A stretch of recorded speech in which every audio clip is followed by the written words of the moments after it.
Hi friends, ang nakikita nyo sa likuran ko ngayon ay ang grupo ng malalaking mga bato dito sa Meteora at sa loob ng napakahabang mga panahon ay ginawa itong lugar kung saan ang mga hermits at mga monks almost 1,000 years ago ay nakasumpong ng solitude, nakasumpong sila ng safety, and one more thing, ng about 13th and 14th century nang dumadalas na ang pag-atake ng mga Ottomans dito sa Greece.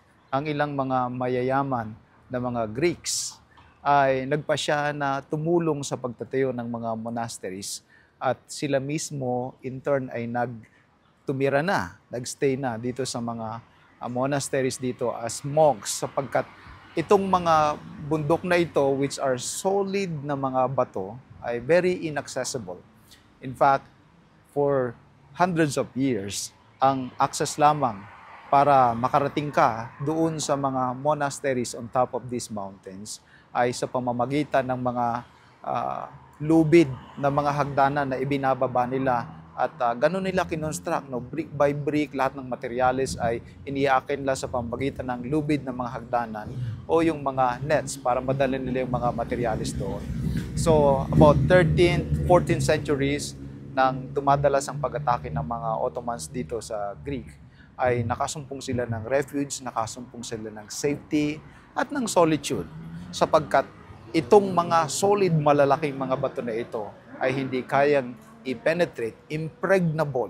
Ito ay matibay na refuge na kanilang nasumpungan. It reminds me of a verse in the Bible sa aklat ng Psalm 91 verse 2. The Lord is my refuge and my fortress. In Him I will trust.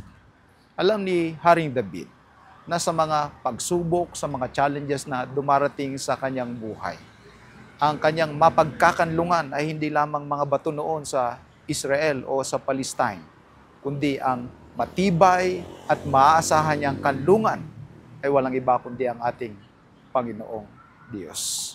Sadyang dumarating sa buhay natin ang mga challenges, ang mga obstacle at ang mga mahihirap na mga panahon.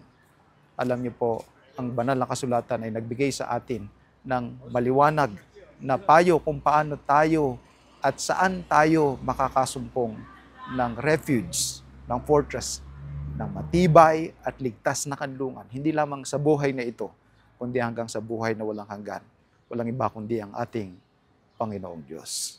Because even now, in our troubled world, merong refuge and we still can live God's Word in this world.